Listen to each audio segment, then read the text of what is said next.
Bismillahirrahmanirrahim. Assalamualaikum warahmatullahi wabarakatuh.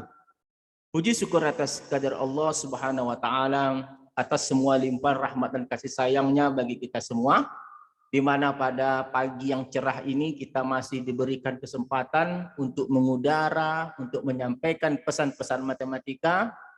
Semoga apa yang kita sampaikan ini bermanfaat bagi para audiens untuk tetap bersemangat melaksanakan aktivitas di pagi hari ini.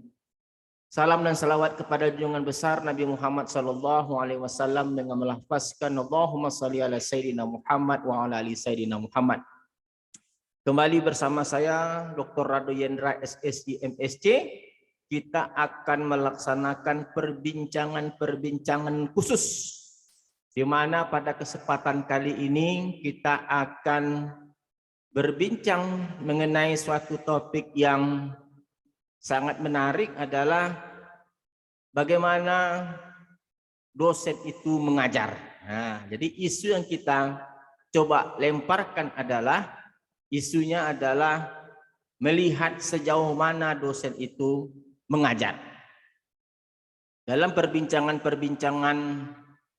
yang dilakukan bersama rekan-rekan tentunya, dan sama orang tua siswa, mahasiswa di rumah, ada suatu hal yang sangat menarik untuk dibahas pada hari ini, adalah ketika mereka menanyakan bagaimana dosen itu mengajar. Kalau pertanyaannya seandainya yang ditanya adalah apakah yang diajar dosen, mungkin jawabannya itu bisa dilihat melalui SAP-nya, mungkin silabusnya, referensi yang digunakan, atau textbook yang digunakan. Mungkin kita bisa menjawab seperti yang kita sampaikan. Lihat SAP-nya, lihat silabusnya, lihat referensinya, lihat textbook yang digunakan. Mungkin di situ nampak apa yang diajarkan dosen. Tetapi ketika yang ditanya bagaimana dosen mengajar, jadi bingung. Seperti apa menjawabnya bagaimana dosen itu mengajar? Satu-satunya cara untuk melihat bagaimana dosen mengajar adalah tentu masuk ke kelas mereka. Duduk di sana dan lihat. Tetapi tidak mungkin untuk dilakukan seperti itu. Sedangkan kalau ditimbang-timbang mana lebih penting untuk melihat, untuk menjawab, atau untuk memilih pertanyaan apa yang diajar dosen dan bagaimana dosen mengajar, tentu lebih enak, lebih bermanfaat untuk mengetahui bagaimana dosen mengajar. Karena ada beberapa hal yang dapat diambil manfaat dari dapatnya jawaban tentang bagaimana dosen mengajar. Mungkin beberapa di antaranya adalah, siapa yang bisa menjamin bahwa yang diajar dosen tadi sesuai dengan SAP yang dibuatnya? Kadang-kadang SAP silabus yang dibuat itu copy paste. Dan bagaimana kita memastikan apa yang diajar itu sesuai dengan SAP dan silabus?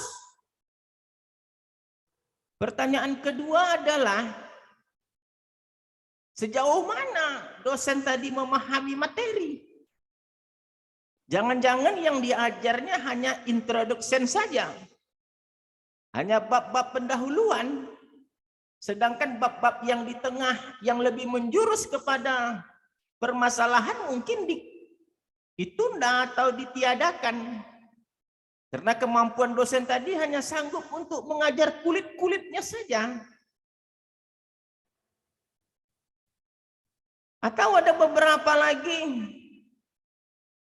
di mana kita yakin dosen tadi bisa memberikan pemahaman dengan mahasiswa? Di mana kita yakinnya? Apakah yang cara mengajar dia itu memang dapat dipahami oleh mahasiswa? Siapa yang bisa menjamin bagaimana dosen itu mengajar? Apakah cara dia mengajar tadi dapat dipahami mahasiswa? Jadi ini merupakan pertanyaan-pertanyaan yang penting. Dengan satu jawaban jika kita bisa mendapat jawaban untuk mengetahui bagaimana dosen mengajar. Nah, itu dia isu. Karena kita ingin yakin bahwa apa yang dia sampaikan itu sesuai dengan SAP yang dibuatnya. Apa yang dia sampaikan itu memang sampai kepada inti permasalahannya, tidak hanya sebatas kulit-kulit atau introduction saja, dan apa yang disampaikannya memang bisa dipahami oleh mahasiswa. Dan itu hanya bisa dijawab kalau kita dapat mengetahui bagaimana dosen mengajar. Jadi selama ini yang dinilai baik dari akreditasi dan segala macamnya baru sebatas apa yang diajar. Nah, ini dia. Tidak sampai menyentuh bagaimana cara mengajar. Nah, itu dua perbedaan yang paling penting. Jadi kalau begitu, apa solusi yang paling tepat bagi stakeholder kah namanya, bagi orang tua kah namanya, bagi rekan sejawatkah, bagi pimpinankah untuk mengetahui bagaimana cara mengajar dosennya? Jadi kita tidak mungkin masuk ke kelas dosen yang bersangkutan, duduk lihat, tidak mungkin. Nah, salah satu cara untuk melihat atau untuk menjawab bagaimana dosen itu mengajar, saya berikan saya berikan satu buah contoh yang sangat menarik yang telah dilakukan oleh satu lembaga yang disebut dengan Rado Institute. Nah, ini dia. Rado Institute ini adalah satu lembaga yang mencoba untuk memberikan kegiatan tridharma perguruan tinggi, baik itu mengajar, meneliti, yang di-share ke dunia maya, yang dikemas ke dalam suatu website. Dengan tujuan bahwa orang dapat menilai, orang dapat melihat, orang dapat mengetahui seperti yang kita sampaikan tadi sebelumnya. Ada pertanyaan, sejauh mana dia menguasai teori? Apakah hanya sebatas kulitnya saja? Lalu bagaimana cara dia mengajar? Apakah dapat dipahami mahasiswa? Lalu dia mengajar itu sesuai enggak dengan SAP dan silabus? Maka Rado Institute ini, semua bahan tridharma perguruan tingginya ini, dia kemas ke dalam suatu website dan seluruhnya berupa audio visual, berupa video. Dan yang paling penting adalah orang semua dapat mengakses, melihat. Dan ini menjadi tantangan tersendiri bahwa apa yang kita buat itu akan dilihat, dinilai, dan tentu saja resikonya adalah kadang-kadang mendapat apresiasi, kadang-kadang mendapat kritikan tajam, kadang-kadang mendapat nasihat, kadang-kadang mendapatkan nasihat untuk yang bernilai positif ataupun yang bernilai negatif. Tetapi itu semua merupakan tantangan yang harus dihadapi. Semakin orang mengkritisi, semakin tahu kita salahnya, semakin enak kita mengajar. Yang kita ajar tadi dapat kita minimalisir resiko salahnya. Jadi apa yang dibuat oleh Rado Institute ini merupakan suatu hal yang mungkin tidak baru, tapi suatu terobosan yang dapat digunakan untuk menjawab pertanyaan tadi, bagaimana dosen mengajar. Beda dengan apa yang diajar dosen. Bagaimana dosen mengajar? Rado Institute ini membagi semua kegiatan akademis tadi menjadi 5 menu atau 5 tools. Ada bahan ajar. Bahan ajar ini adalah apa yang diajarkan oleh dosen yang bersangkutan untuk mata kuliah analisis survival, statistik matematik, teori probabilitas, teori statistik. Jadi kalau kita lihat misalnya statistik matematik, apa yang diajarnya, ini yang diajarnya. Method of maximum likelihood, method of moment, minimum variance unbiased estimator, sufficiency, konsistensi, terus sampai ke bawah. Banyak lagi yang diajar, properties, estimation, dan seterusnya, properties, estimation, banyak videonya. Banyak video yang seluruhnya bercerita tentang mata kuliah statistik matematik. Jadi meskipun perkuliahan itu ada 16 pertemuan, video itu tidak mesti 16, bisa 100 video. Seperti teori probabilitas. Kita lihat mata kuliah teori probabilitas. Dalam mata kuliah probabilitas, khusus untuk menjawab soal Walpole saja, buku Walpole, itu sudah sampai ke seri yang 159. Kalau satu serinya ada 2 soal dan 1 soal, ini udah hampir lebih dari 200 soal yang kita bahas. Ini baru menjawab soal, belum teorinya, teori probabilitas. Jadi di mata kuliah teori probabilitas ini, kita perlengkapkan dengan pembahasan soal dan teori-teori yang sesuai dengan SAP dan silabus. Belum lagi bedah riset artikel. Bedah riset artikel ini sangat membantu bagi peneliti maupun bagi mahasiswa yang mengambil tugas akhir. Semuanya dalam bentuk video. Silakan nanti lihat sendiri saja ya. Ada masalah zakat kita hubungkan dengan pandemi COVID. Ada augmented reality. Berbagai macam cara yang kita bahas tentang bedah riset artikel. Ada lagi pengabdian masyarakat. Berbagai hal kita bincangkan tentang masalah-masalah umum dan seterusnya. Ada lagi praktikum. Praktikum using server, praktikum air, dan secara umum kita bahas seluruhnya dalam bentuk video. Yang pada saat ini sudah sampai 560 video untuk kegiatan Tridharma perguruan tinggi. Wajar jika Rado Institute ini mendapat rekor muri. Bukan sembarangan ini rekor muri yang dia dapat.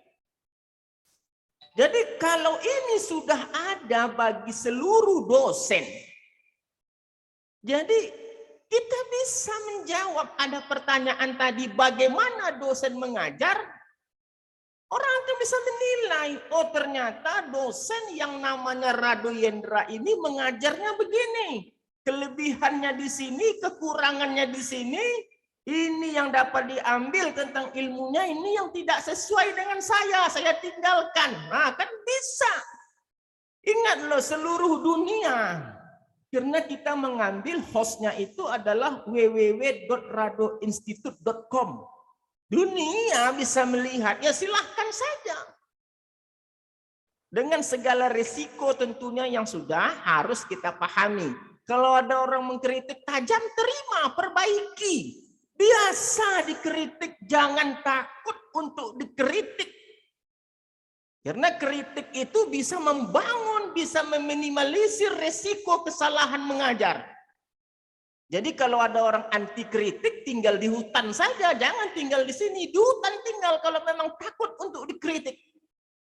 Karena kritik itu biasa, tapi ingat, orang yang mengkritik harus siap-siap dijawab oleh yang dikritik tadi dengan ya sesuai dengan bahasanya.